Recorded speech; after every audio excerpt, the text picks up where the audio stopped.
started off, Ed and I, we had a few dinners together. It was a short period of time, but it was like I knew him my whole life when I talked to him. He was so approachable. He was a friend. Like Debbie said, he never met someone he didn't know. So we still are joking about a marriage situation. Well, Ken was going to marry us. Well, they told me they got married one day in here, and I said, where was I? So that's the type of relationship we had, and it was just wide open. Anything went as far as I could tell. And I'm not telling anymore. So who would like to start off? Dave. He thought you were talking. Dave, you're supposed to talk. Tell a story. Tell us story about it. You got hearing aids. Come on, tell us about it. No, I don't know anything. It shouldn't be brought up in public. You can tell him about Paradise. I'll talk. You could mention Paradise and George. Hi guys, I really appreciate you all coming out. Oh, yeah. For those of you who don't know me, my name's Derek. I am Ed's stepson. He has raised me since I was 5 years old. I was this tall. And the memories that I have are, you can't, it's just amazing. And I go back and I look at pictures from when I was young, and it's really great. I had a great life. I had two fathers, my real dad and my stepdad.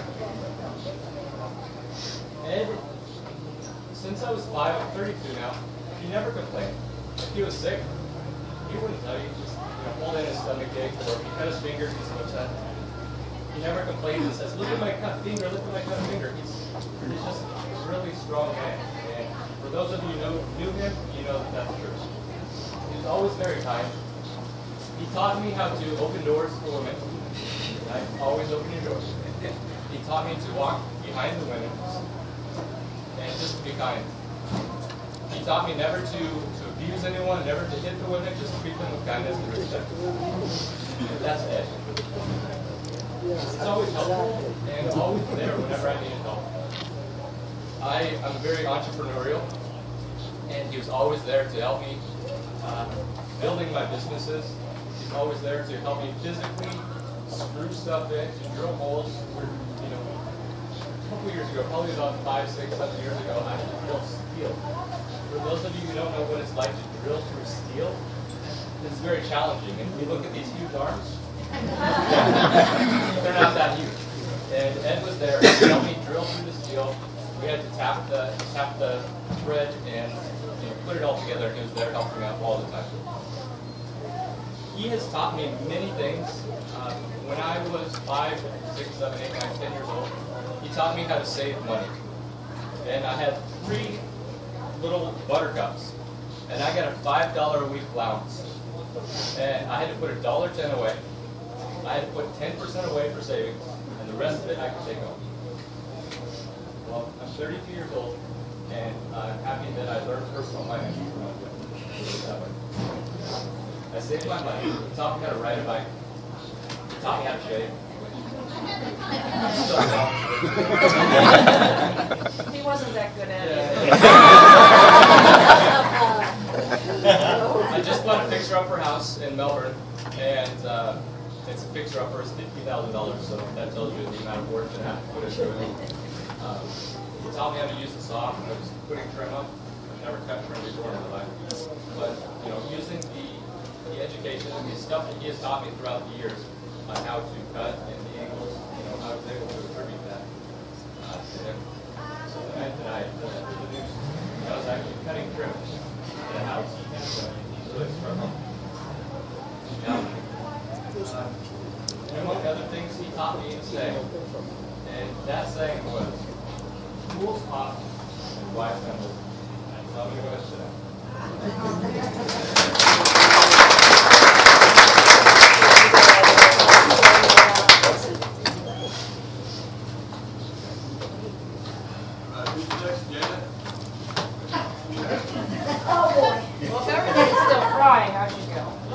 I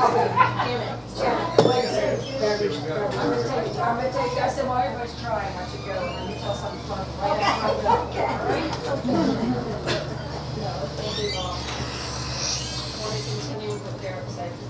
Most of you Dad, as a person and as a friend, and he was also an amazing dad. You know, he wasn't perfect, and that's what made us amazing. We were always honest and open, and that was my dad. But to tell you what kind of dad he was, when I was 4 or 5 years old, you know, my dad had always traveled a lot, you know, with his driving job. We're in there now. Get it fixed? That is my. Yeah, it's kind of nice. That's a nice book. $300 bucks. As you know, but when the exercises are 4 or 5 hours long, you get to see your kid for like 10 minutes. You know, maybe, unless Jeff was saying through it.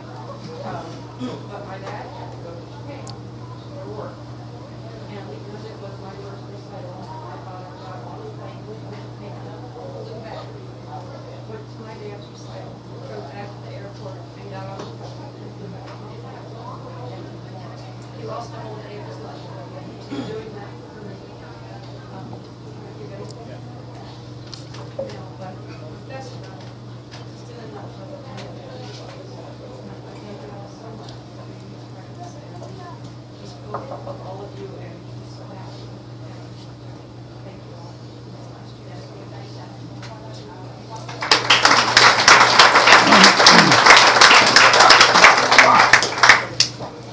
Now I gotta say something funny.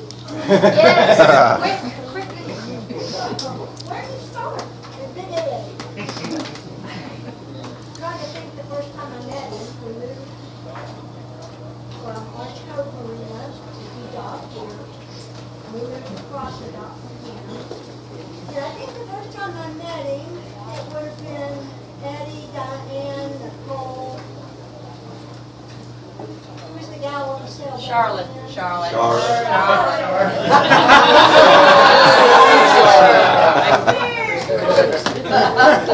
Just the way this. Crazy.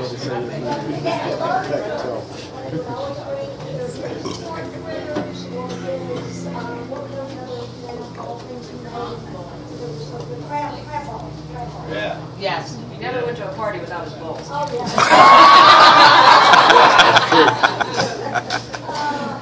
He was a great person. I wish I could do it.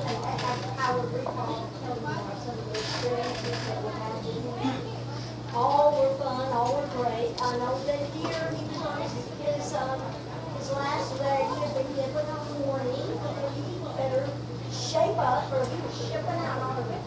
And he said, I'll just show them what he showed up.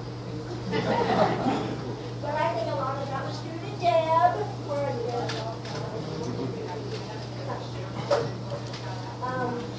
They moved to St. Croix, and I'll tell you, I could not have been happy. We went down to visit. It was amazing.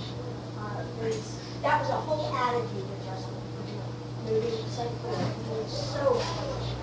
And he loved tomatoes, pancakes, for breakfast. The big thing was, we got down there, they had rented this van, so the 6 of us, Dave and Judy, myself, Gerald, and we'd ride around so he could show us the whole island. So he said, okay, everybody pile in the van. And he gets behind the wheel.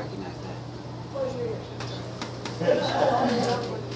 And he said, you have now arrived in St. Croix, and you are now going to go with Paradise fucking Tours.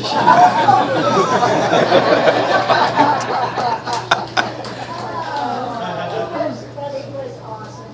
We had great times with him, and he was going to be sorely missed. Sorely missed. And I think they had fun with him. But he's a wonderful person.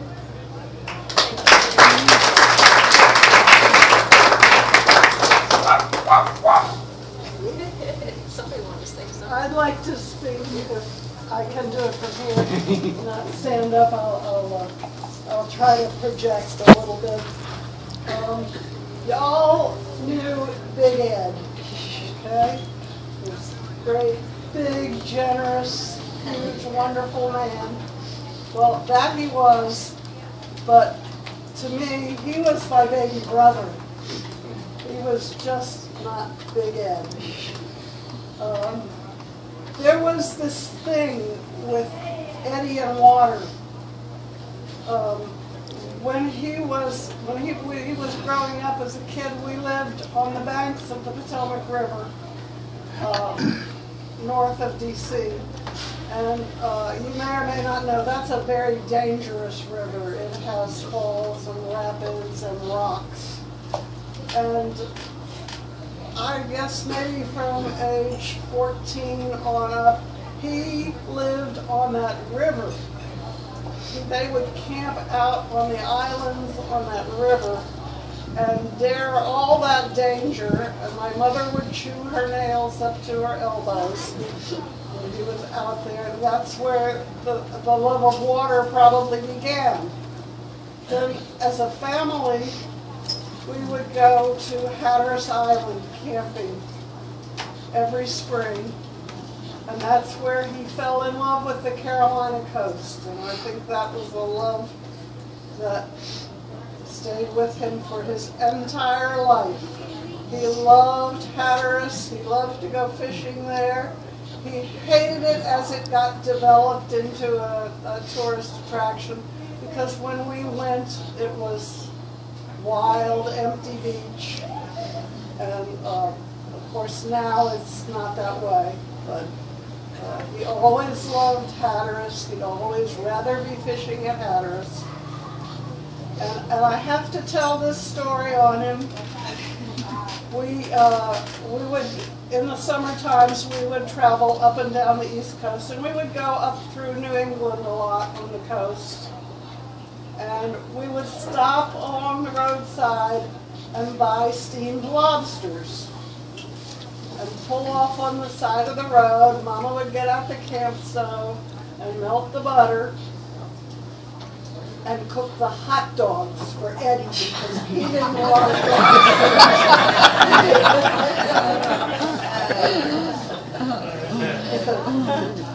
But I know the last several years, it seems, every time we've talked, and not just once, not twice, over and over again, every time I would talk to him, he would tell me, he would say, "Nancy, I have found my soulmate in Debbie." Over and over he said that. And I am so happy that he and Debbie got together, that he made his lifelong dream, living on a salty piece of land in clear blue water. And what more could you ask? He did it. It wasn't for long, but he got what he needed. And this was not what he wanted, this was what he needed. So I just got to say, I know Eddie's with us today. I know he'll always be with us. And I'm just so happy that he got his dream. His dream came true.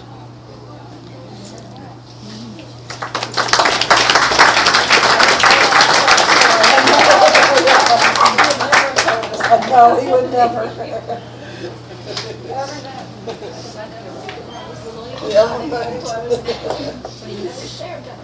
Of course.